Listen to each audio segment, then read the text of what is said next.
from what I hear, there was kind of a desert in this realm of opportunities to get this. And what I'm talking about is actually coffee and content. And we're going to welcome Kyle Tabor, who is a really interesting story, kind of a meteoric rise to building like one of the coolest spots in Conway to go and hang out. And he did it while he was started while he was in college and then transitioned out, and now he's growing his business. And today,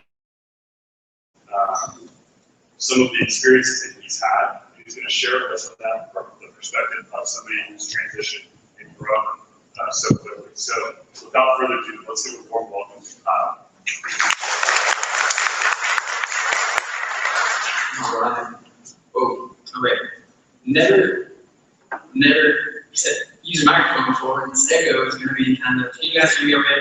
Okay. I can do this. Microphone's not going to mess me up. Thank you, Jordan, for the warm intro. I do appreciate it. Thank you guys for being here. I'm very thankful to be here. Illuminating Cups is something very special to me, and who it is to you guys.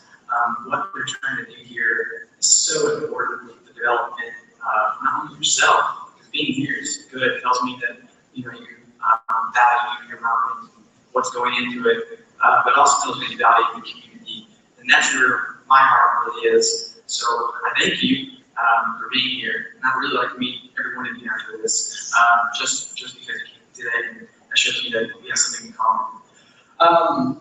Can you guys still hear me okay? Good? Very cool.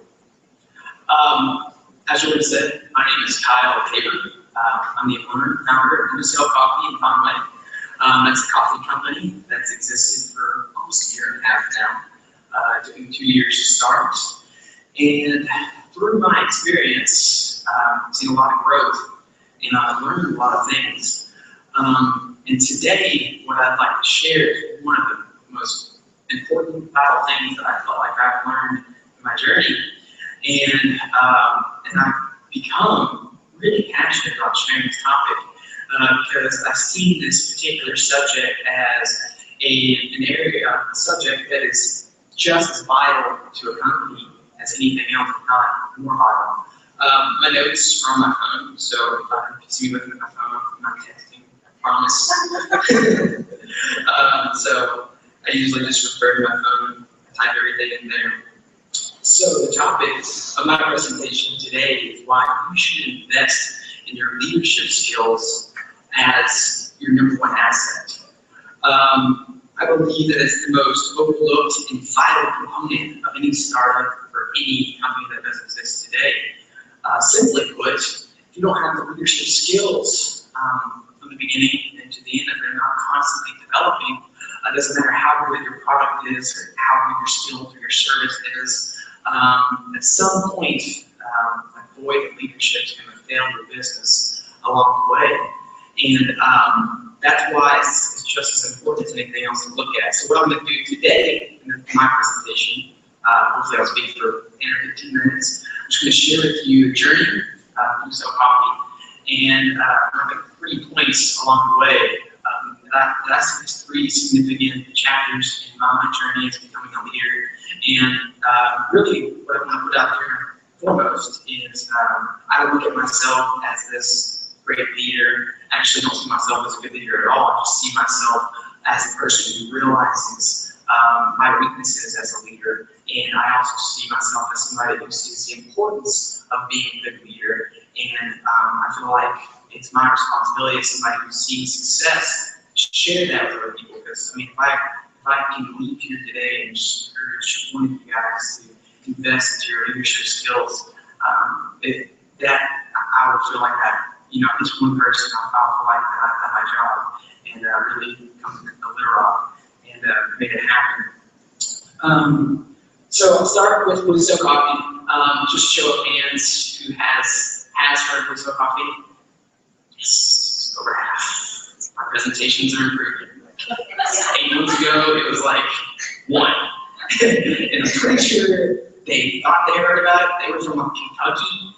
And I'm like, there's not Lucille Coffee in Kentucky. And he's like, oh yeah. I was like, So now we're going to have, so it's good. Blue Sail Coffee is a company that I started a year and a half ago. It was inspired by my what I found traveling to Europe and on the West Coast. Is if you've been there, especially Italy or Seattle, you notice that the coffee culture is really, really strong. And besides what the product that I was getting at in these areas, besides like the quality of coffee, what I noticed and what inspired me was what coffee did for the community. It built a culture that really facilitated community collaboration, fellowship, gatherings like this. I mean, today, 1 million cups, the coffee representing the thing that we gather around, is a perfect example of what inspired me to start and open Blue Sail Coffee. The second part of my inspiration was when I was connected to the farm level effort that's going into coffee. Not a lot of people know that there's a lot of slave labor that goes into coffee. It's very, very labor intensive, and the people on the very beginning of the supply chain do not get paid a lot at all. They get paid cents in the pound, whereas retail here, we're charging 10, 20 bucks a pound. They're getting paid cents those pounds that they pay in the heat. And I was really inspired to help them, and I saw a way that the companies were doing it by really focusing on the community. So I saw an opportunity to focus on quality coffee and, in effect, help my community because it facilitated those things I just mentioned, and it helped another community, one that was struggling. And I said, this is what I want to do. This right here is like my calling. So I spent 2 years in college putting together a business plan that would effectively get me to where I am today. Right now, Blue Sail Coffee is a coffee shop and it's a roasting company. I started by myself with an espresso machine that my friend had bought for me. And within a year, I had 10 employees. I bought a new espresso machine and I opened up a roasting facility. And now I'm already opening a second location on UCA's campus. So I've seen a lot of success. And the biggest and the hardest thing that I've had to deal with for all that wasn't getting down the recipes, it wasn't meeting the demand needs, it wasn't working long hours, it was my leadership skills. I mean, whenever a company sees success, you're likely going to hire people, and people are going to have to be led. And there's a certain set of duties, responsibilities, and hard work that goes into being a leader that you've got to have, or things are going to fall apart. But basically, that's what I'm going to share with you today. So, my first point is, I found that before you begin, leadership is your number one asset. It's all that you have. An asset is anything for a company that brings in some type of profit or brings in some type of gain to that company. Probably a lot of you in this idea, or excuse me, a lot of you in this room have ideas, start a company, and you think that you might need money to get that company started. You think that maybe lack of capital is what's holding you back. But in fact, what you need to focus on more than capital is actually your leadership skills. Because if you focus on your leadership skills, like me, you can actually find a way to start that company without money. I started my company with a $5,000 credit card with 50% interest on it. And basically, yeah, you're like, that sucks, dude. And I know because I'm actually still paying on it. And anybody can get a $5,000 credit card, but it costs about $125,000 to open a coffee shop.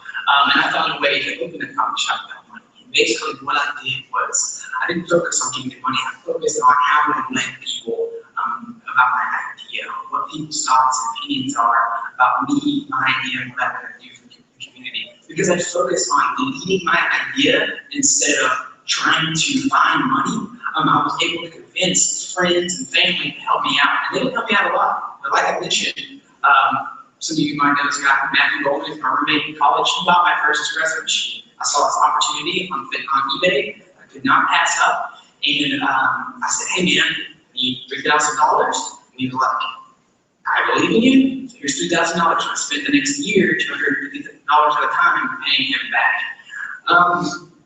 Aside from what I'd like to make is whenever I was sharing my idea and my vision, whenever I was leading my vision throughout the community in Conway. I learned this later, but the majority of people that heard the vision did not believe me at all. I did not know that. One thing I know is I was probably being pretty obnoxious on my idea. People said I'd never shut up about it. I was always talking about it. It's all I could think about. And there's nothing wrong with that. But what I learned later was that only a few people actually believed in me. And luckily, because I tried so hard to lead that vision, just enough people did. And just enough people believed in me to get me off the ground. And from there, from the espresso machine, I spent a long time looking for a location. And when I did, the first 5 weeks were brutal. I worked 120 hours a week by myself in my coffee shop the first 5 weeks, so 120 hours a week. Slept in a cot in the back of the room. My mom would sit in the coffee shop and act like a customer, and she would kind of like knock on the wall whenever a customer came in and let me know, wake up, get out of the cot, and go help that customer. And yeah, things have come a long ways since I sleep in bed now, so things are good. But my point is, in the beginning, you've got to invest in your leadership skills because that's an asset that we all have that didn't require any startup capital to obtain. And if you have strong leadership skills to any degree, they're going to make an impact. From the beginning, it's vital that you invest in that more than you invest in your desire to seek capital gain. Number two, the second chapter, I would say, of my leadership journey dealt with sustaining function within my organization. So 5 weeks had gone by, I started hiring my first employee. About 4 months went by, I started hiring several employees, and I got more equipment. And I had to teach people how to use the equipment. I had to teach people to use the recipes that I had made. And what I noticed quickly was if I wasn't constantly observing the systems that were in place, there'd be some type of diminish in the performance of their output. And that it's really, really hard to effectively observe your company throughout the entire day, especially when you're open like my company 7 days a week, and from morning to night. So I had to find some way to, instead of micromanage my company, I had to find some way to inspire my employees to create and maintain systems without me being there. And I noticed that if I wasn't a perfect example of what I wanted done 100% of the time that I was there, that they were going to act, they were going to perform the worst that I had performed was the worst that they were going to perform. To give you a quick example, one of the million examples I have, the guys who are going to give you more examples of what I'm talking about, I would love to. There was one night, it wasn't a big deal, it was nothing big, but it just was a really loud moment for me in terms of my leadership skills, just my weak leadership skills really crying out to me. And it was late night, we closed, so we got there at midnight. Things are not bad that night, so we got out there at 1. I worked 16 hours a day, 4 days in a row, and me and an employee were on our way out of the building. And I started to walk up, and he goes, "Oh man, we forgot the mop." And I looked at him, and the first thing that I wanted to say was, "Man, just forget it, screw it, I'm ready to just go home, go to bed, I have to wake up tomorrow at 6:30.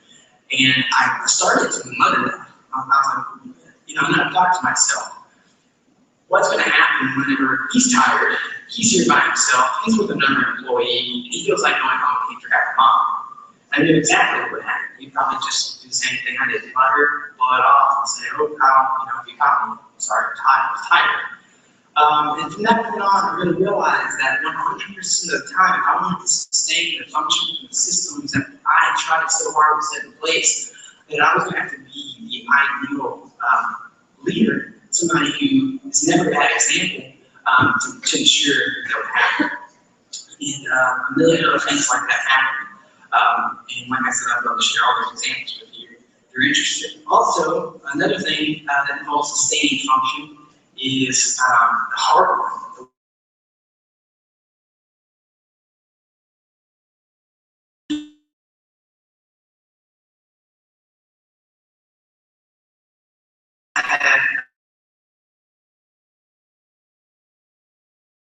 male employees. One was clearly in a position of authority, the other was clearly not, but the one that wasn't absolutely hated feeling like subordinate. There was just a huge clash. And I had this another just really loud shouting moment that said, hey, Kyle, you gotta step up and be a leader, or something's gonna go wrong, and it's gonna have long-term repercussions for it. And I had a man that had a plate. And what I did is I got on the internet, I want to spend 6 hours looking what is the best way that I can deal with this conflict between two employees. And basically what I learned was there's really no cure-all for a situation where two employees help each other.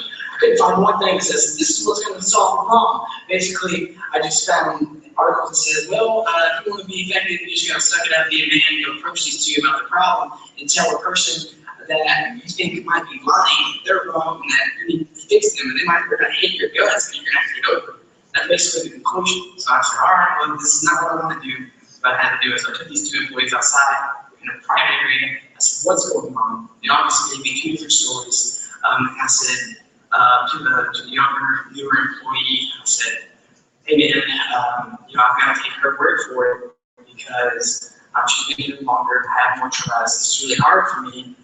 But here is what I'm going to have to do about the situation happening between you two.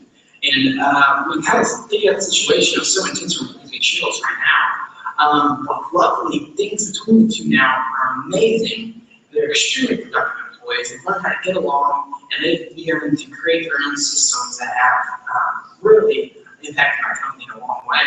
And I just think back to the day, if I hadn't fixed it, if I just blown off like I truly wanted to, and if I hadn't invested in my leadership skills like I really didn't want to, who knows what their problem would have done. Because things were getting pretty heated between the two, and I'll let your imagination kind of think of what two employees can do to the quality of the product and the customer service that's given. So the third chapter of my leadership journey, I noticed that leadership skills are necessary for growth. So you've got startup, you've got sustaining those functions, those systems that you've created.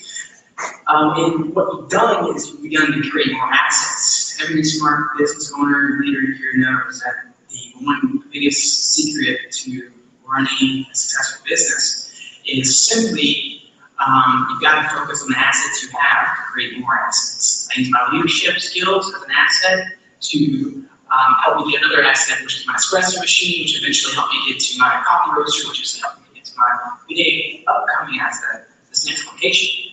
And what happens along the way is assets that your assets have created. I've got employees now with responsibilities to create systems that I could not have done in 1,000 years. They just have skills that I don't have. However, if you want to have strong assets that create stronger assets, you've got to be the strongest. Can you guys hear me? Sorry. You've got to be the strongest asset in the chain, because your future assets and all the assets that those create will only get strong as you. So you are the primary asset in the chain that's holding them all together. Let me think here. So to see startup, to see creation, to see sustainability, to see growth, you're going to have to invest in your leadership skills. It doesn't matter how awesome the app is that you've created. It doesn't matter how cool the software is that you programmed. It doesn't matter how cool your skills are. Even if you're a plumber or if you're a contract assassin, it doesn't matter. You're going to have leadership is the other example. I know you're like, what? Your leadership skills are going to come into play, and they're going to directly impact the success of your company. So, in conclusion, I've seen from my experience that something that success is just my leadership skills is something that I've had all along, and that it's actually the most important thing. So, if you've got an idea out there, if you want to start the next big company, from my experience, like I said, I'm not the know-it-all when it comes to leadership skills. From my experience, instead of investing in your product, or instead of investing in getting capital for the start of your company, invest your leadership skills. And and everything else will come. And you continue to invest in them, things won't fall apart. And if you continue to invest in them from there, you'll see growth and prosperity. And so because of those reasons, I stand before you today and encourage you to invest in your number one asset, and that's your leadership skills. Thank you.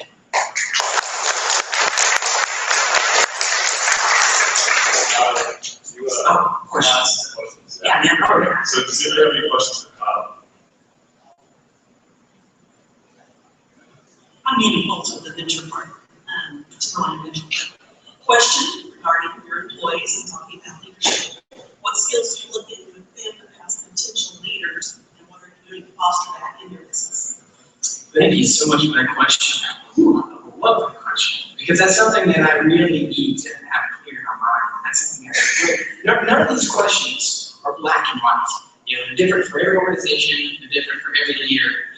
So I can't give you a clear, quantitative answer. Let's do this for. It's not an answer like that. But what I look for is number one, there's people that I can trust. So whenever I bring people onto my team, I really put them through research, like if I can trust them or not. Usually works out. I actually just had an employee, she came off the team. I do what I do with all my employees. I start them out at a really low pay rate, and I just took them in 3 months, and then I did it to a really very comfortable pay rate for the job they're doing. And she couldn't make it. A month went in, she's like, I've got to leave. Sorry. So what I look for is trust, because I know if they trust me, they're going to follow me. And if I know if they're following me, they're probably sharing the same vision that I have for the company, which is creating a coffee company that is good for this community and good for the community of coffee farmers. So what I look for, first, before anything else, is trust. The second thing I look for is a passion for what my passion is, which is helping the community. And if I know if they have those two components, that I can basically, I can mold them into the leader that I want them to be. And they usually, actually, they've always done a better job than I have. I've got an amazing team. Just about everybody on my team at the table is smarter than me, and they all have skills that are better than my skills. All I do is just build trust between them. I take care of them, and then I share my vision. And if they share my vision, things that just work out. So I hope that answers your question. Can you talk a little bit about your sourcing and what you're doing for the community and coffee growers? Yes, ma'am. Yes, ma'am. So right now, we, like I said, we roast coffee, and we source coffee from around the world. We've got coffees from Asia Pacific, Africa, South America, Central America. And what we try to do is we, right now, I don't have the money to go out and fly out to the farm and meet the families and the farmers. So what I do is I'm more importers. We do that who have the same vision as me to ensure the relationship between the coffee producer and the coffee consumer. There's a lot out there. There's a lot of good people in the coffee importing industry. So after a bunch of research, I go out and meet these companies. There's a company out in Seattle that I talked to. I do business with them. There's a company in Northwest Arkansas called Airship Coffee, who are just, they live on the farm, like in the same living circumstances that these farmers do. And what they do is they share stories of the farmer, and they share what they're doing on a daily basis for those farmers. One quick example of a coffee that I'm pretty proud of that we're part of, there's a company called the Long Miles Project, and they've gone into Burundi, a small country in Africa. It's actually the hungriest country in the world. And the primary cash crop is coffee. The hungriest country in the world because coffee basically belongs to the shores, just not selling in that country. However, it's ironic because they have really good coffee. The reason why their coffee is not selling is because they have a defect called a potato defect. It's really weird. The coffee, 1 out of every 5 cups of coffee just overwhelmingly smells like it's a potato. It's ridiculous. What happens is, it's like, this is not coffee, this is not coffee, it's a potato. And it's like, well, potatoes are really good. We don't serve potato with coffee. So what happens is an insect grows in the seed, called the crack. Fungus gets in the crack, and the fungus is what causes the potato smell and taste. It's not harmful to humans, it's not cool. So there's a lot of coffee companies out there that are not buying coffee from Burley because of the defect. It's like, well, we don't buy defective coffee, especially the coffee movement is defect free. So their country is not seeing a lot of revenue because of this defect. The Long Miles Project is a company, it's a small group of people who moved into Burley to help take care of this insect problem organically, to help this country see an economic benefit. And I know all the names of everybody who's over there is leading that project, and they don't produce a lot of coffee, and the coffee is really expensive because it's a bunch of small people doing the best they can day and night. And we pay higher prices for that coffee. We deal with potatoes defect, we don't serve that to customers, and we share with our customers exactly what we're doing, what Long Mountain Project is doing over there. Because not because the coffee is particularly good, which it is, but because I want to forge that connection between this community and that community.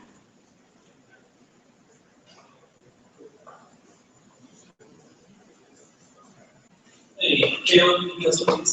I have two questions. My first question is, can you go into more specific detail about how you went from sleeping on a cot in your hard on the wall to where you are now? Like, what was the, because now I love coffee. And it's not just about coffee, that's not like the culture of your shop. The culture is huge. So being in Conway, you're college now, what did you do? What was the paradigm? Like, what changed to where your spot was like to hang out? And then question number two is, what are you doing? And maybe this is number one. How are you letting your customers know about the ways that you're helping farmers?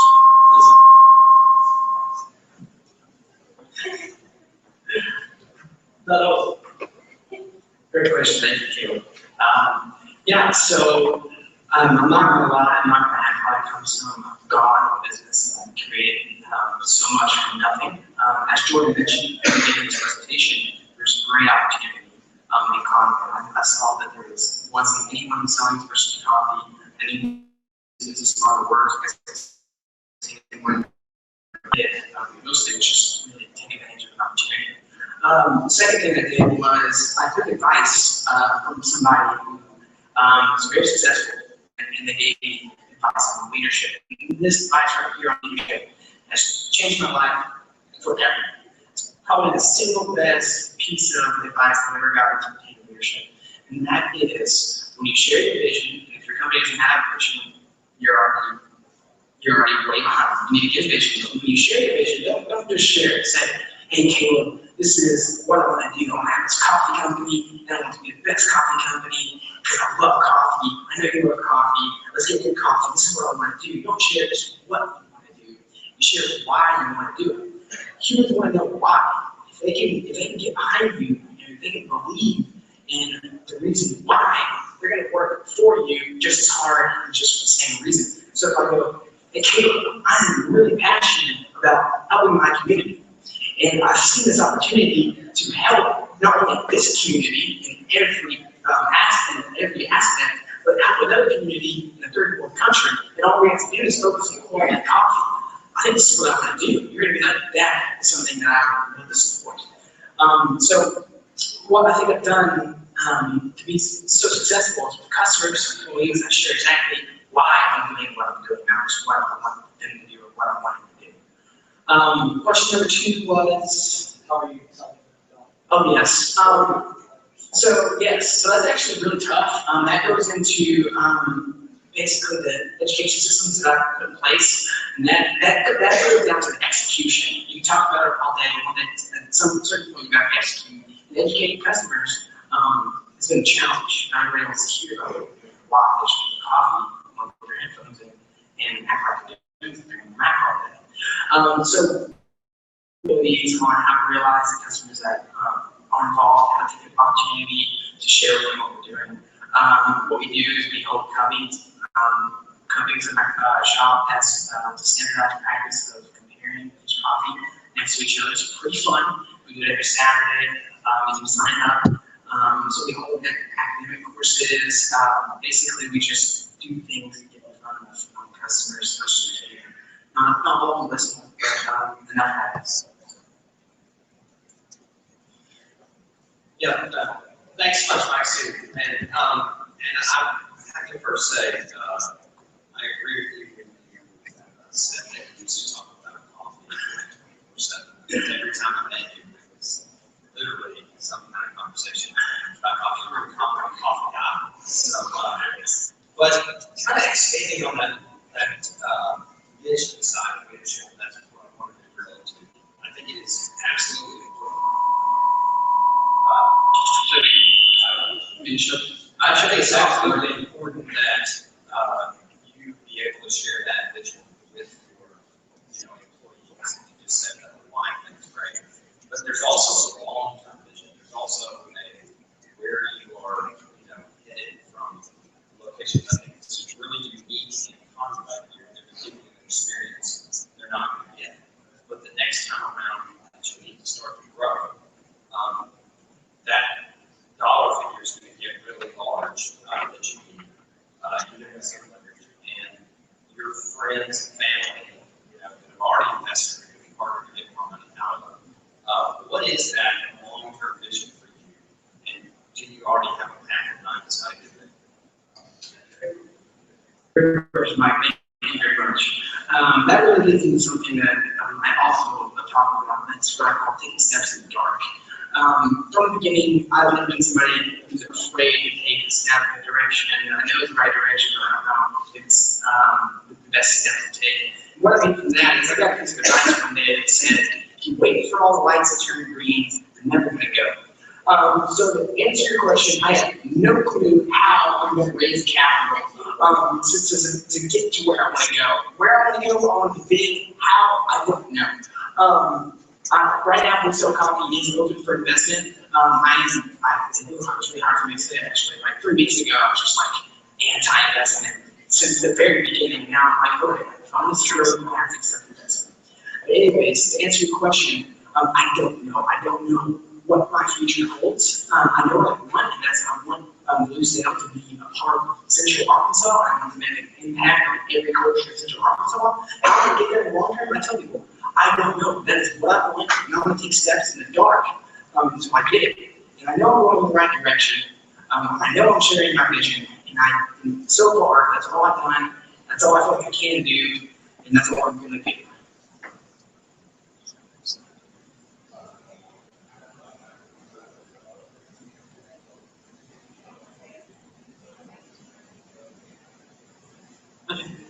So you're talking about you're having a hard time placing where your next goal is. How was it decided that you would open a shop on campus? Are you placing a coffee shop there in the library, or are you going to be a competition?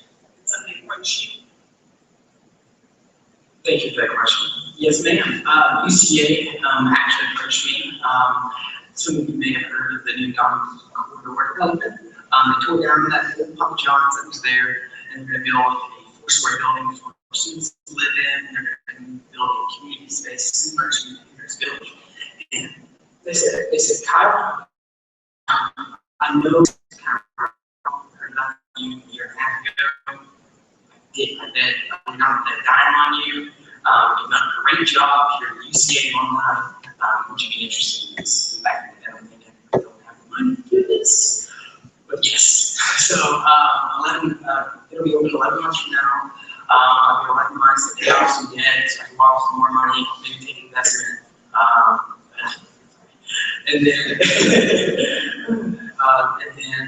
Yeah, so they approached me, and I've just been blessed with this opportunity. I just really wanted to say that I feel truly blessed. I don't know why, but I think my hard work and sharing my vision is paid off. All right, Colin, so the last thing we're going to do is we're going to end with one more question for you, like we do with all of our opening presenters.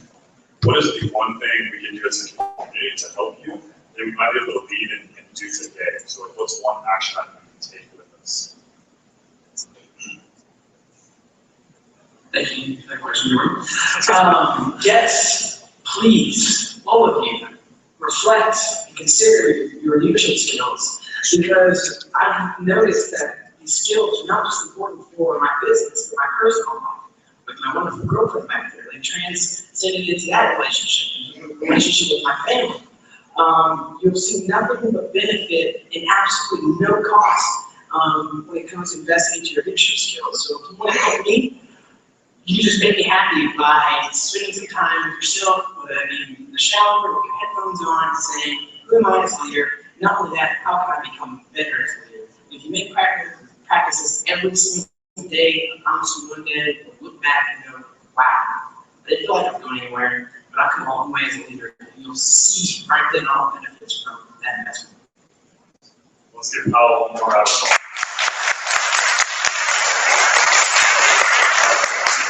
All right, so real quick, thank you all for coming out. Enjoy the rest of your morning. We have coffee left over.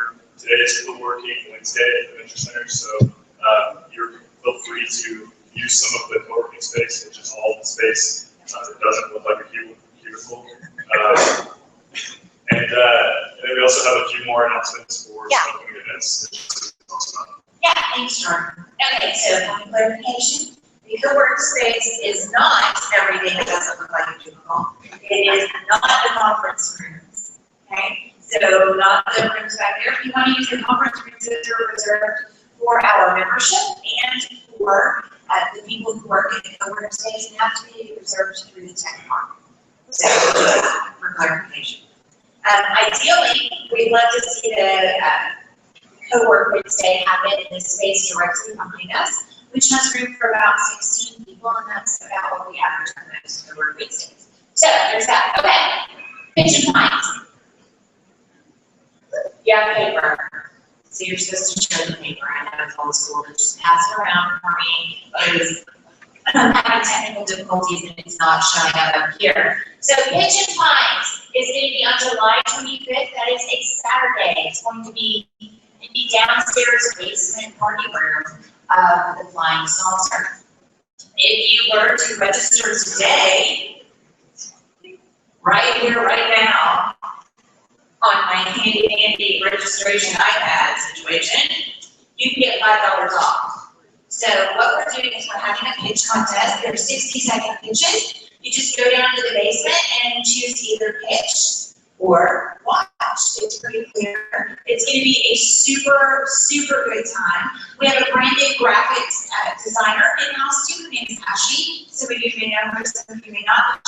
She did this awesome pitch and time logo for us and we'll be working on a number of other things for us over the next little bit. So anybody have a pitch and time question? Do you want to know how to get $5 off your ticket? So everybody respond at once. Okay, so what you're going to do is you're going to use the promo code $5. Okay, the number 5 and the word bucks all together. That's your promo code. That's going to work for the rest of the day today. For even people that are not members here at the Venture Center. Now that is one of the things that Venture Center members are able to do. They have the codes and they get the discount no matter what. You have a question? I'm still surprised right now. We're getting a number of prizes from corporate sponsors and whatnot. It's going to be some techie stuff, some money, we'll know better what that is by the end of this week. But I just don't want to say what it is yet because it can change. So 60-second pitches, lots of beer, have some fun, sign up here. All right, thank you all for coming out. We'll see you all next week.